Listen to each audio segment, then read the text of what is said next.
Two West Ham fans arrested for alleged homophobic gestures. Met Police investigate alleged homophobic chanting by West abuse Ham. incident reported. Chelsea say Millwall's Manchester win against United Reading. fans made homophobic Village chants. Manchester FC. FA probes reports of homophobic abuse. So, it's early 2020 and there have sadly already been a string of headlines about homophobic incidents from the professional Premier League down to non-league football in the UK. Incidents that the FA and the police have already been investigating. I'm Connor Mosley. And I'm Mason Jordan, and we have a podcast called Balls the Podcast. We celebrate the LGBTQ+ community in football on the podcast in all its forms, and we thought it would be timely to explore the initiatives and people working hard to give the LGBTQ+ community in football an identity and a sense of belonging. We are both football fans, perhaps one more so than the other. Yeah, I am definitely more the football fan. A big fan of Huddersfield Town. We were in the Premier League last season. We never really make it to the top divisions. And I am a Pompey fan, perhaps less so a football fan though. So we're wanting to explore how it feels to be an LGBT football fan at games. Cold and wet. Well, yeah, very cold, very wet. Especially because a lot of LGBT people, especially the guys now, have, you know, that little gap between their socks and their end of jeans. Oh yeah, you got to show the ankle. Yeah, please do not do that at football matches. You will be freezing. But seriously, in the football, in the grounds, do you feel safe? Do you feel like you belong there? Or do you feel like you have to hide yourself? For me, it depends where I'm going. I've disapproved of certain chants that they've done, but I've never felt victimised by those chants. Okay, that's fair enough. Because they've been directed at other people, i.e. the away fans or the away players. Going to away matches is different because every chant is aimed at you. And I suppose you're playing with the unknown as well, aren't you? Yeah, of course. How do you feel?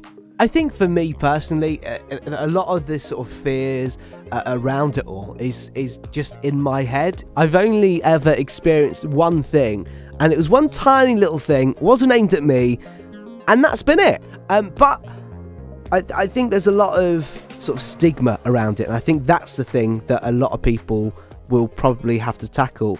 The majority of fans are there for the football, some there for the pies, some there for the beer, but a lot of people will be there for the footy. And the players themselves, because, whoa, there's some good-looking ones. Who's your favourite? Ben Chilwell. He's cute. I'll get you his calendar for Christmas next year. Who's your favourite? I don't know. I don't judge them on their looks. I just judge them on their football. Right. Thanks, Jose Mourinho. Now, there are so many great initiatives working tirelessly to make football grounds at all levels more inclusive places for everyone. But these aren't new. We spoke to Stephanie Fuller, who chairs Pride in Football, to ask what the organisation does and why their work is so vital. Okay, so Pride in Football is essentially an umbrella organisation for LGBT fan groups across the UK. So to kind of give that a bit of context, back in sort of the mid-2014, a little bit earlier than that, LGBT fan groups started to emerge. You had a group up here at Arsenal and at Manchester City, and all working really in isolation, but then getting together to sort of share knowledge on what they were doing to try and build, identities for their groups, work with clubs, and work with their kind of wider football community for their particular club. And Pride in Football really came out of that as wouldn't it be good if we could share all this knowledge in a sort of an umbrella organisation? So, when it started, there was probably 5 or 6 fan groups made up of LGBT football fans and straight allies, I might add as well. And now there's 50 now nationally. So it's, pretty much every club in the Premier League, quite a lot in the Championship. And then the lower you go down the league, the less they appear, I have to say. And in terms of the groups themselves, I suppose a lot of them are set up to, tackle any sort of LGBT plus sort of incidents and stuff that may occur at the grounds. But I suppose it's also about providing a community for people to just get to know like-minded people. Yeah, I think it's definitely a mixture of those two things. And I think kind of perhaps the original reasons why these groups appear is to create an identity. Because if you think about something like Kick It Out and kind of the anti-racism campaigns that have been running for many, many years, if you go into a football stadium, you know whether you're sat next to or stood next to somebody that's BAME, you can identify that, you can physically see that. But you do not know when you go to football whether the person next to you is LGBT or not. You might do, but you possibly wouldn't know as well. And what that's really meant is that for many years, way before our groups existed, all these fans were already going to the matches, but with no visible identity that football clubs, actually have LGBT supporters, and they do. So what these groups do is create a physical identity to the idea that these are committed supporters of your clubs. And that's really kind of where it comes from. You mentioned about, there being like 50 fan groups now, and as you go down the ranks, down the leagues, that they kind of fizzle out a little bit. But in terms of the lower leagues themselves, and especially grassroots football, do you think that is the best way to approach stamping any homophobic, transphobic, any abuse like that? Do you think tackling that from those grassroots, do you think that is the most effective way to get around any issues that are perhaps still occurring in the game? I think it's multi-layered. I don't think it's just one solution. And I don't think it's entirely just football's issue. I do think there's societal stuff to still be addressed. And I think the world has changed a lot, and it continues to change, and it always will. But, when you're working perhaps in a smaller setting with a smaller club, you definitely have a clearer sense of community. So perhaps it's easier to kind of get a point across in that environment. We talk about rainbow laces, and some people are quite negative about it because they think, okay, putting a different pair of laces on, what's that going to change? But I suppose it's the elements around that a simple flag could make someone feel accepted, but as well, it's those conversations with the people that even these kids are idolising, and that is, I think, the way that a lot of fans are becoming more maybe aware that these LGBT people are amongst them, but also for the LGBT plus community themselves, it allows them to feel a bit accepted and part of the wider fan group. I think that's really true, and I think it demystifies just some of the ridiculous notions that perhaps people have held about what an LGBT football fan might be like, because when you're seeing them being interviewed by the players of your club, you very quickly realise that person's just a massive fan of your club. And that's what else do you really need to know? And actually, over time, hopefully we won't need to make these videos, and hopefully we won't even need a Rainbow Laces Day. Stephanie mentioned there the lack of LGBT plus presence at the lower league games. So in typical Panorama fashion, we wanted to investigate this. What was it like to be an LGBT plus fan watching lower league sides? So we headed to FA Cup first round action between Warsaw and Darlington. Your commentators for this one, Connor Mosley and Mason Jordan. Oh, that's me. So I reckon today is going to be the game with the biggest potential of an upset in the Cup. So you've got an informed non-league team in Darlington of the National League North and a struggling EFL League 2 team in Warsaw. The fans aren't happy anyway, having just got relegated from League 1. They're fearing another relegation to the non-league Warsaw fans. This could be interesting. So we've just arrived at the Banks or Bescott Stadium, and as a new football fan, I'm not really too sure about the two sets of fans, so I'm quite interested to see what it's going to be like. I don't think any necessarily have bad reputations. No, I wouldn't say so. Arguably, Darlington fans have been through a lot more than Warsaw fans have in recent years. I'm expecting a really open game. And there's a lot of fans, I can see, I've already seen quite a lot more Darlington fans than Warsaw fans, if I'm honest. And we're in Warsaw. Yeah.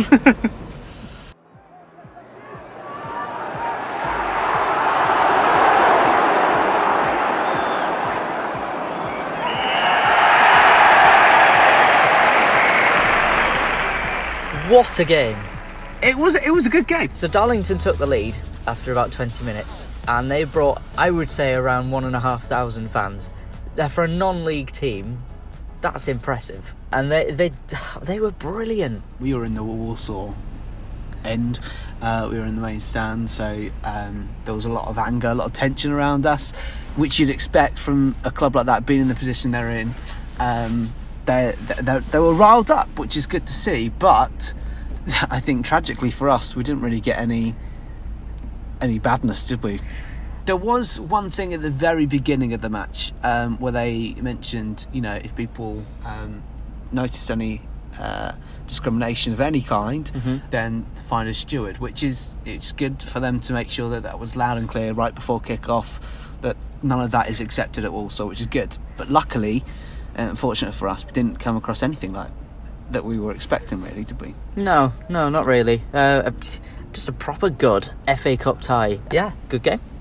Good game. Good game indeed, wasn't it, Mason? It very much. I mean, we got absolutely soaked, but we're all dried out now.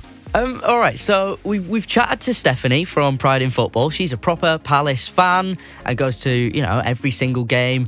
And we've been to a game in the FA Cup, which was pretty good.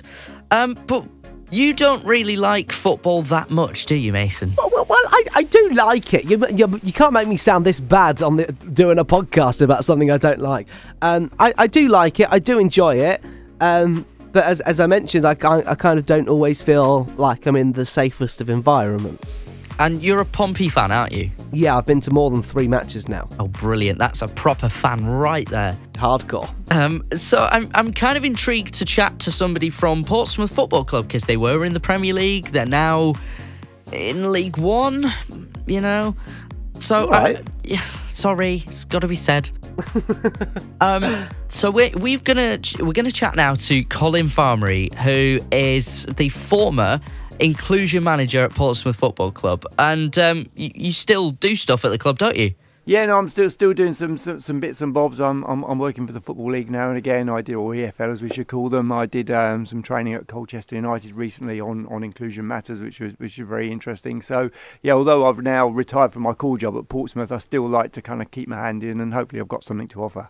And in terms of your role, your former role, head of inclusion, what was like your day-to-day life? What were you doing in that role? Well, I think the thing is with inclusion, your focus is probably what they call the 9 protected characteristics, as they say. Things like kind of gender, sexuality, kind of race, and so on and so forth. So I think what the core remit of the job is to have a thoughtful eye on the practices and procedures at a football club to see how they're going to impact on the protected characteristics in that regard. And what we're looking to do as an inclusive football club is we're looking to ensure that any barriers there are to kind of like people wanting to come and enjoy professional football, you try to break down as far as possible, so that eventually, going to see your football club play in your town or your city is something that's a choice for everyone. How difficult is it to try and change the mentality of football fans? Well, I think the thing is that football fans are not from the planet Zog. Football fans are people like you and me. What you'll have within football fans is a cross-section of society, and for better and worse. And so therefore, I think there are plenty of fans at every club who are already very much brought into this kind of like inclusion agenda already. And there will be some people who are fans of a football club who very much are at the other end of the scale. And I think for me, it's also in giving those people who do understand the importance of being an inclusive football club, that they feel able to kind of like challenge inappropriate behaviour among fellow fans. What can a club do to make a gay football fan feel comfortable in the stands? My philosophy always was that we just didn't have the Football v Homophobia kind of logo up at a particular game in a particular month. Actually, it was up at every game. We didn't have the Pompey LGBT supporters group logo up at one game. We have it up at every game. So you're trying to send a message there. Actually, this is part of our community. This is part of kind of what we do. And certainly, in terms of perhaps encouraging people who are unsure about whether they would feel comfortable at a football match or what have you. I mean, we did some quite good work where our LGBT supporters club will work with our ticket office to get a block of tickets together, and somebody who was umming and ahhing about whether or not they wanted to come to a game, actually, well, they went with a group of kind of like-minded individuals and had a positive experience, right? Because I think, as I said, when it comes down to it, the incidence of abuse of whatever kind of sort, it is still relatively rare in football grounds. And that's not to say it doesn't happen, because we see high profile incidents where it does happen. But that said, when you're talking about at Paulson, for example, we had a crowd of 18,000 coming to kind of see us, and I'm kind of thinking maybe over a course of a season, you would have perhaps half a dozen, 10 incidences. That's actually great. 10 people have kind of reported stuff, and that's good. But in actual fact, as I said, football fans are only a cross section of society. We're all we can do is what we can do in football, and try to send the message that this stuff won't be tolerated. And in terms of LGBT supporter groups that are out there, do you think they make a hugely positive impact, or do you feel that maybe it kind of pulls them away from the rest of the fans? I mean, for me, I always remember having this kind of conversation where somebody was saying to me, well, why does Pompey need an LGBT supporters club? Why can't they just join the Central Branch supporters club? And I said, well, they can, right? It's not an either or. But for me, in the end, if an identifiable group of people want to come together with a common kind of interest in that sense and represent their support for Pompey in that particular way, I think that's a great thing. So I think it's safe to say that it's not perfect being a fan of football and being in the LGBT plus community. Things do need to change. Things need to evolve within football. As like anything, things are getting progressively better. Except VAR. Oh, VAR. Don't start with VAR. Oh. So as long as things can change and keep the magic of football alive, yeah, I think everyone will be happy. And if you are an LGBT football fan, don't be put off by going. I think you've got to experience football. I think it's one of those things, we're very privileged in this country to have such a good football league system, and football games are so close to you as well. You think about France and America, they're spread apart. You can't just nip to a football match, whereas here, 15 minutes away you might be from a football ground. So definitely experience it. And if you do feel unsafe doing so, if you can't see any signs about where you can report anything that you spot that is wrong, whether it be homophobia, transphobia, sexism, racism, if you can't find the details about that first, why not go talk to a steward before you find your seat? Be confident at a football match, I think, and be safe, but ultimately enjoy football. It's there to be enjoyed. So we do Balls the podcast. We do regular episodes when we find the time, of course. But if you do want to find us, where can people go? I'm Mason Jordan. No, I know, but where can people go to find you on social media? Oh, no, my Twitter is I'm Mason Jordan. Oh, right, okay. Connor's been logged out of his Twitter, so where can they not find you? Not on Twitter. And you can follow us at Balls the podcast. Thank you very much for listening. Ta.